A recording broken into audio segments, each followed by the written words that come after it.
안녕하세요. 김성겸 목사입니다. 산돌 성경 읽기 오신 여러분 환영합니다. 오늘은 베드로 후서 2장, 3장, 그리고 요한일서 1장 살펴보도록 하겠습니다. 베드로 후서 2장은 초대교회 안에 거짓 선생들의 문제를 다루고 있습니다. 1절에 보시면 거짓 선생들이 있으리라 라고 미래형으로 적혀 있긴 한데 뒤에 말씀을 다 읽어보면 거짓 교사들이 이미 교회 안에 있는 상황임을 알 수 있어요. 베드로 후서 2장의 거짓 선생은 거짓을 가르치는 선생이라기보다는 20절 말씀을 참고하면 사역은 하지만 육체의 욕심을 따르는 타락한 리더들을 가리키고 있습니다. 10절에 보시면 거짓 선생들은 육체를 따라 더러운 정욕 가운데 행하며 주관하는 일을 멸시하며 즉 권위자들을 무시한다 이렇게 서술되어 있습니다. 그리고 13, 14절과 18절을 보면 거짓 선생들은 음행을 저지르며 살아갑니다. 그리고 15절을 보시면 거짓 리더들은 불의의 삭슬 사랑한다 이렇게 묘사되어 있습니다. 여기서 흥미로운 구절은 4절과 11절이에요. 천사 이야기가 등장하는데 11절 같은 경우에는 유다서에서 언급되고 있는 천사 이야기와 좀 맥락이 같은 것처럼 들립니다. 4절 같은 경우는 어떤 학자들은 예수님 시절 유대인들의 전승의 내용을 인용한 것이 아니냐 이렇게 추정을 합니다. 예를 들면 에녹서라고 하는 책이 있어요. 그 안에 참 신기한 내용이 많이 있는데 결론은 에녹서는 성경이 아닙니다. 바울이 디모데 전후서와 디도서에서 언급한 허탄한 신화에 해당하는 내용이라고 하겠습니다. 베드로 후서는 범죄한 천사에 대해서만 언급하지 무슨 죄를 졌는지 자세히 얘기하고 있진 않아요. 그러므로 베드로 후서 2장 4절과 11절 말씀은 창세기나 이사야서, 에스겔서에 반영되어 있는 천상의 영적 존재의 타락을 가리키는 내용이라고 그냥 있는 그대로만 받는 것이 바람직합니다. 그리고 7절에 보면 롯이 의인으로 묘사되어 있는데 사실 창세기를 읽어보면 롯이 의인이라고 불리기에는 좀 빈약한 게 많잖아요. 하지만 그건 아브라함도 마찬가지고요. 어쨌든 의인이었기 때문에 하나님의 은혜를 입어서 구원받은 것은 맞습니다. 그렇게 이해를 하시면 되겠어요. 베드로 후서 3장은 타락한 지도자들과 더불어 타락한 가르침에 대해서 경고하고 있습니다. 사실 타락한 삶은 타락한 가르침과 관련이 있습니다. 3절과 4절을 보시면 타락한 지도자들의 모습을 이렇게 묘사하고 있습니다. 정욕을 따라 행하며 조롱하여 이르되 주께서 강림하신다는 약속이 어디 있느냐. 다시 말하자면 예수님의 재림과 심판을 부정합니다. 그래서 정욕을 따라 타락한 삶을 살아간다고 베드로 후서는 지적합니다. 이제 6절부터 13절 보시면 예수님의 재림이 없다고 여겨질 정도로 왜 이렇게 주님이 늦게 오시는가에 대한 질문에 답을 주고 있습니다. 우선 8절을 보시면 하루가 천년 같고 천년이 하루 같다라고 말하면서 하나님은 시간 밖에 계시는 분인데 시간 속에 있는 우리가 쉽게 판단할 수 없다 이렇게 말하고 있고요. 그리고 9절 말씀 보시면 주께서는 너희를 대하여 오래 참으사 이렇게 또 말씀하고 있죠. 하나님의 인내하심 덕분에 시대마다 많은 사람들이 죄인이 한 명이라도 더 구원받고 있는 것이다.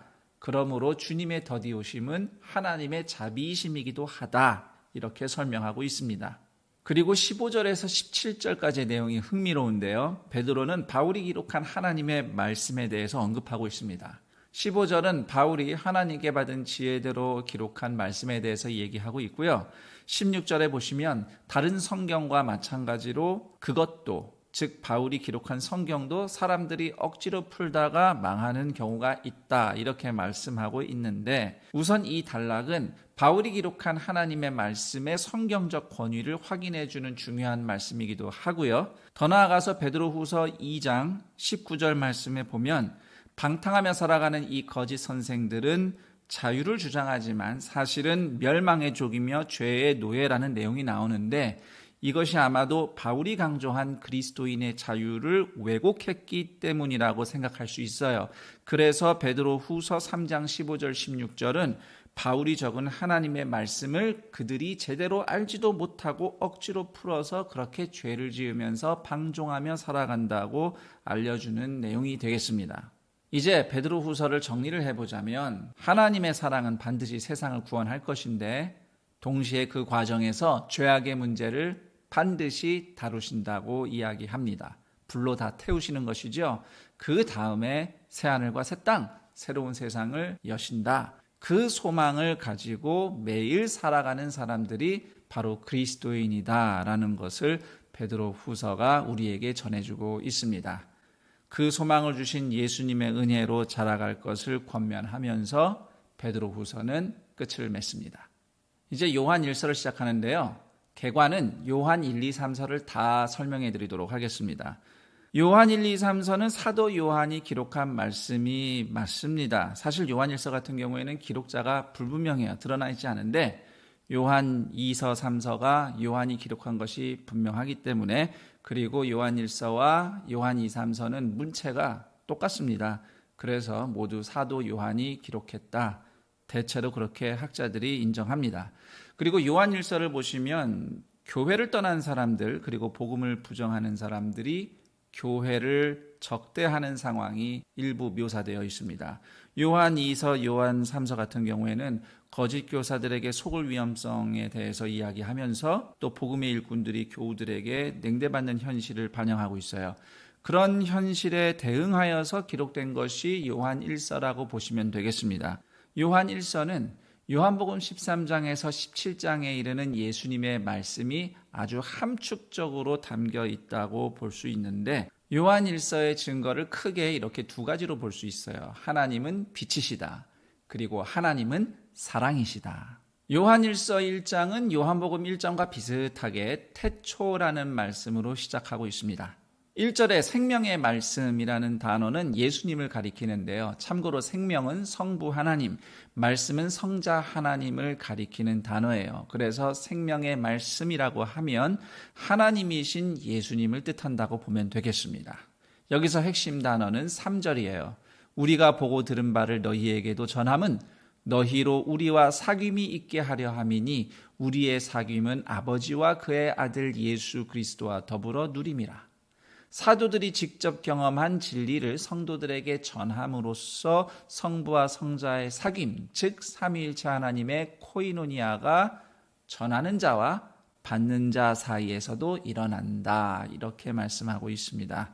6절, 7절 읽어보겠습니다. 만일 우리가 하나님과 사귐이 있다고 하고 어둠에 행하면 거짓말을 하고 진리를 행하지 아니함이거니와 그가 빛 가운데 계신 것 같이 우리도 빛 가운데 행하면 우리가 서로 사귐이 있고.